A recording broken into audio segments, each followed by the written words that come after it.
The Bible Study Podcast, episode 618. Today, the Bible Study Podcast continues the study of the book of Ezra with chapter 8.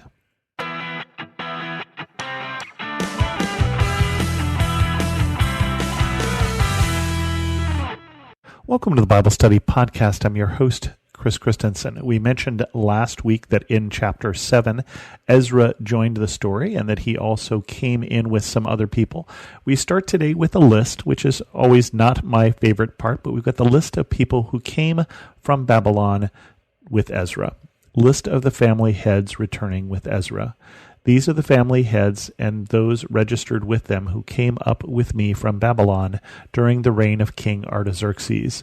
Of the descendants of Phinehas, Gershom; of the descendants of Ithamar, Daniel; of the descendants of David, Hattush; and the descendants of Shechaniah; of the descendants of Parush, Zechariah; and with him were registered 150 men; of the descendants of Pahath Moab, Elihuanal, son of Zerahiah; and with him 200 men; of the descendants of Zattu, Shechaniah, son of Jahaziel, and with him 300 men; of the descendants of Adin, Ebed, son of Jonathan, and with him 50 men; of the descendants of Elam, Jeshiah, son of Athaliah, and with him 70 men; of the descendants of Shephatiah, Zebediah, son of Michael, and with him 80 men; of the descendants of Joab, Obadiah, son of Jehiel, and with him 218 men; of the descendants of Bani, Shelomith, son of Josephiah, and with him 160 men;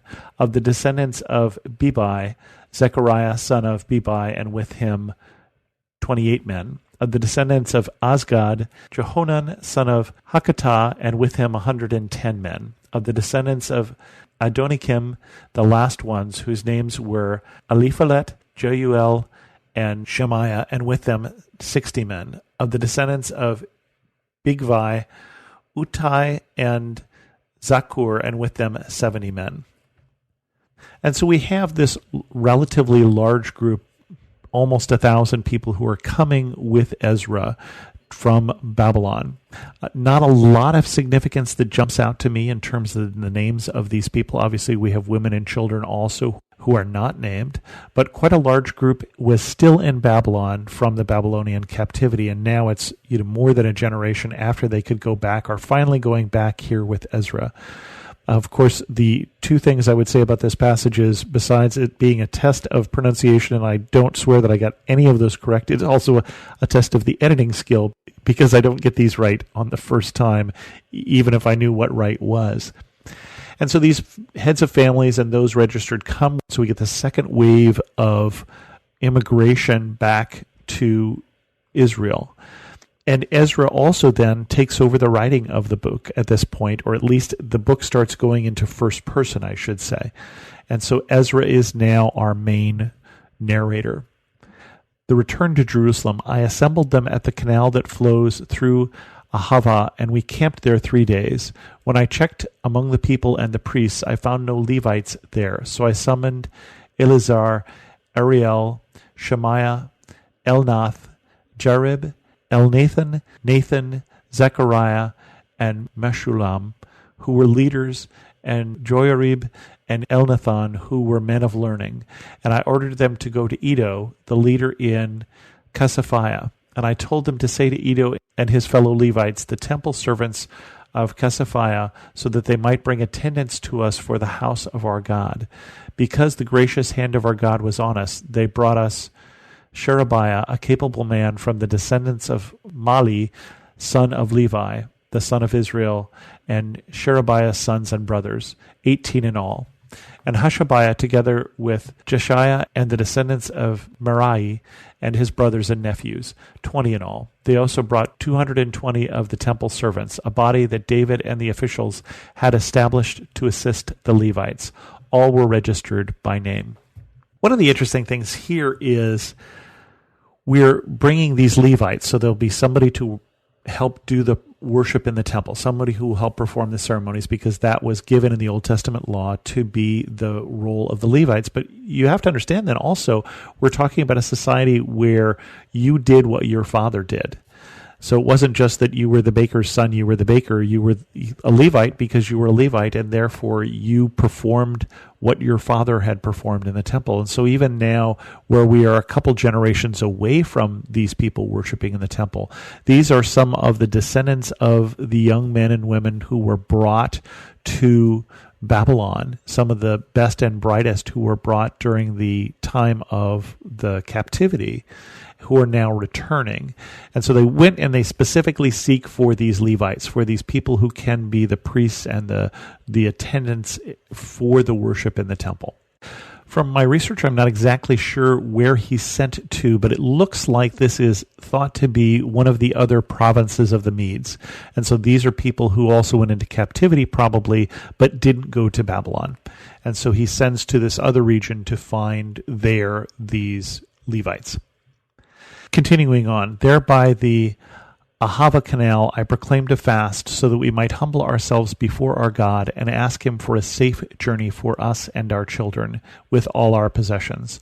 I was ashamed to ask the king for soldiers and horsemen to protect us from enemies on the road, because we had told the king, the gracious hand of our God is on everyone who looks to him, but his great anger is against all who forsake him. So we fasted and petitioned our God about this, and he answered our prayer.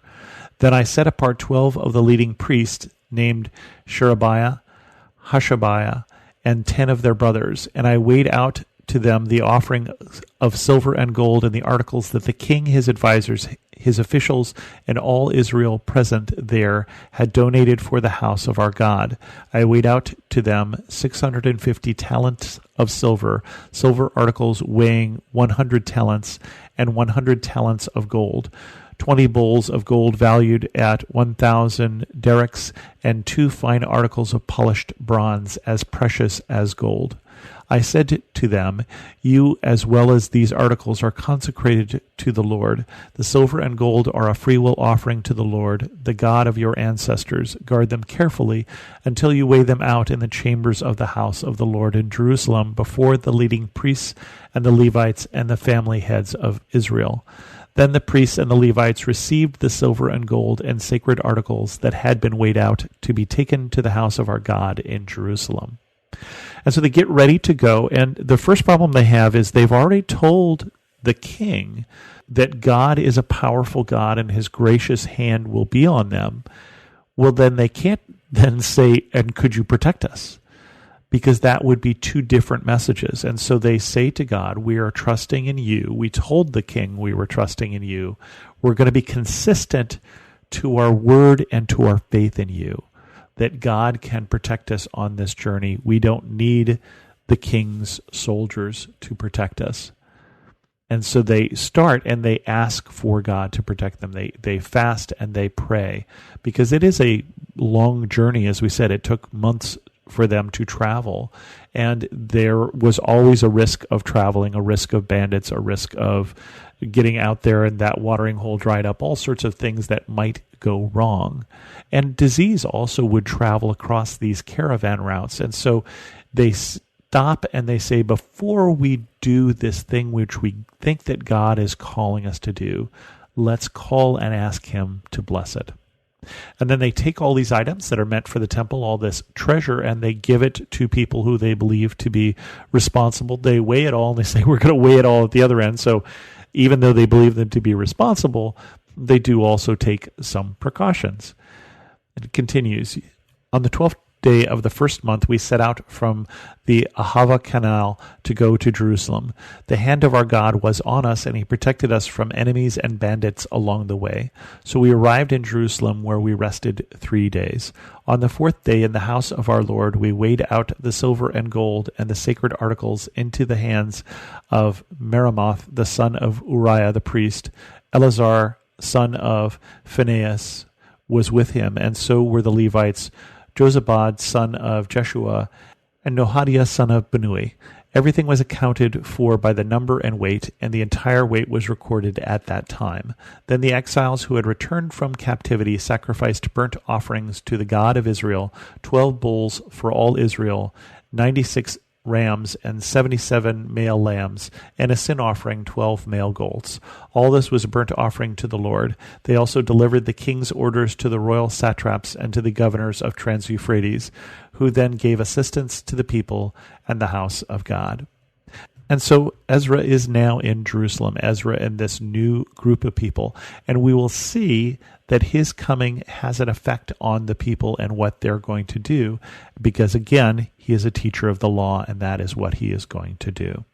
In terms of what we can take out of this chapter, I think that in preparation for things, preparing with prayer and fasting, I think is a lesson we can take from this as well. We're not necessarily going on caravan routes, but whenever we're starting some big project that we think that God is intending us for do, or maybe even some small project like what we're going to do today, starting it with prayer is always a good start. With that, we're going to end this episode of the Bible Study Podcast. If you have any questions, send an email to host@thebiblestudypodcast.com, or better yet, leave a comment on this episode at thebiblestudypodcast.com. And thanks so much for listening.